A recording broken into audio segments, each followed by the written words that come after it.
Bad news from Uganda's leading opposition figure, Robert Kyagulanyi alias Bobi Wine, has shook the world. Now, welcome to Kenya Lens Media, where we give you news updates as they break. And kindly, if you are new here, consider subscribing.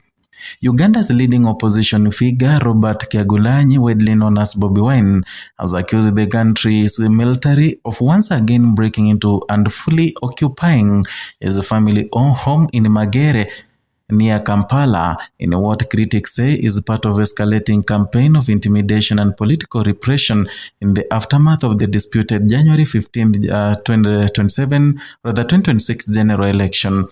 Wayne alleges that armed soldiers forced entry into his residence late at night on February 2 to 3, took control of the property inside, outside and around the compound, and have since denied his military or his family access to the house. The National Unity Platform NUP leader described the move as sustained harassment and intimidation by the state security agencies against opposition figures. The incident has intensified concerns about civil liberties and the rule of law in Uganda, drawing vocal condemnation from legal bodies, human rights organizations and foreign observers, with the country now sharply divided over the election's legitimacy and the government issues. This latest episode underlines growing political tensions. The January 15th election resulted in incumbent President Yoweri Kaguta Museveni being declared the winner with more than 70% of the vote, while Wine claimed roughly 24 to 25% support and rejected the result as fraudulent and manipulated. In the days that followed, when Magere home became the flashpoint, initial reports said that security personnel surrounded the residence on January 23rd, leading to alleged property damage, seizure of documents and electronics, and restrictions on movement for occupants. Wen's camp said that wife had been assaulted during the operation, a claim staunchly denied by the Ugandan military chief, General Muhoozi Kainerugaba, who insisted that troops do not assault women and framed their deployment as part of the manhunt for the opposition leader. Bobi Wine went into hiding shortly after the first raid, citing threats to his safety amid heated rhetoric from government insiders, including comments by General Kainerugaba that appeared to endorse extreme measures against him. The renewed occupation of his home has fueled fresh controversy, with opposition supporters and rights advocates asserting that the deployment amounts to de facto house arrest and a punitive tactic against political dissent. The Uganda Law Society, ULS, the country's bar association, has publicly condemned the military and police presence at Wayne's residence, describing it as an arbitrary restriction of liberty that violates constitutional protections for personal freedom, movement and access to basic needs like food and supplies.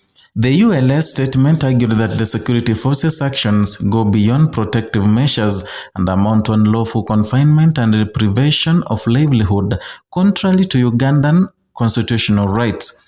The society's intervention highlights broad anxieties about shrinking civic space and erosion of the democratic norms, particularly as political competition intensifies ahead of the future elections. Human Rights Watch has also documented that it calls post-election assault on political opposition, reporting mass arrest of NUP supporters and enforced disappearances of senior party members and continued restrictions on one's movement and communications. Deputy Director for Africa at Human Rights Watch has also warned the Ugandans' long-standing pattern of abuses that has risen to alarming levels and called on the government to protect the dissent instead of suppressing it.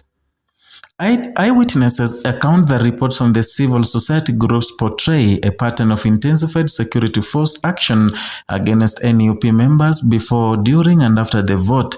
For example, in mid-January, soldiers reportedly detained Jolly Jacqueline Tukamushaba, NUP deputy president for Western Uganda, at gunpoint in a hotel as she prepared election documents, confiscating materials and disappearing her into untracked detention. On election day, other senior NUP leaders were reportedly taken from their homes, with the state denying detentions, even as the opposition insisted that they were targeted to disrupt participation.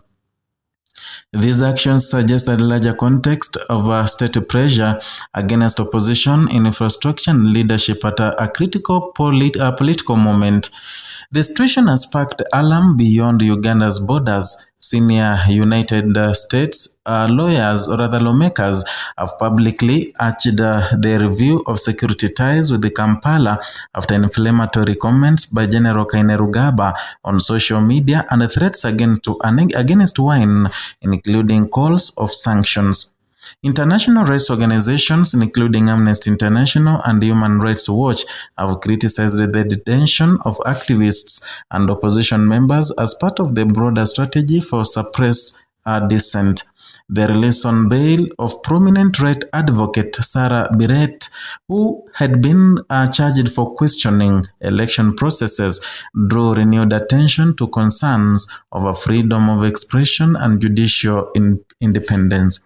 Uganda's present political climate must be viewed against decades of dominance by President Yoweri Kaguta Museveni, who led the country since 1986. His long tenure and repeated electoral victories have drawn critics that the political system increasingly favors incumbency, while systematic restrictions on media, assembly, and opposition activities erode democratic checks and balances. Critics contend the state institutions, including security forces and the party of the judiciary, operate with little independence when it comes to political challenges. Political tensions are not new. In the past elections, security forces have been accused of arresting journalists, beating protesters, and using heavy-handed tactics to control opposition rallies and narratives. Bobi Wine himself emerged as a transformative figure in Ugandan politics by mobilizing youth and urban voters through a blend of music and political activism. His first presidential run in 2021 signaled a generational challenge to Museveni's rule through the campaign that was met with violent repression and allegations of electoral fraud. The occupation of Bobi Wine's home and the ongoing pursuit of opposition figures are not isolated events. They reflect deeper concerns about Uganda's democratic trajectory and the role of state power in shaping political competition. The security forces are deployed against political opponents without transparent legal oversight, and it raises profound questions about constitutional governance and the citizens' right to participate freely in elections. Legal norms such as freedom of movement, personal liberty, and due process are foundational to democratic systems. Allegations that these rights are being suspended or compromised for political ends undermine public confidence in state institutions and weaken the rule of law. Moreover, visible fractures between government actions and international standards on political rights can strain diplomatic relations and deter foreign investment that depends on stable governance structures. Ugandans and external observers alike will be watching how the government responds to the allegations of occupation and broader allegations of repression. The outcome will shape both domestic political legitimacy and Uganda's international reputation. At the moment, the millions of citizens are demanding accountability, transparency, and meaningful political competition in the wake of highly contested election. That is all for today from Kenya Lens Media, and if you are new here, kindly consider subscribing.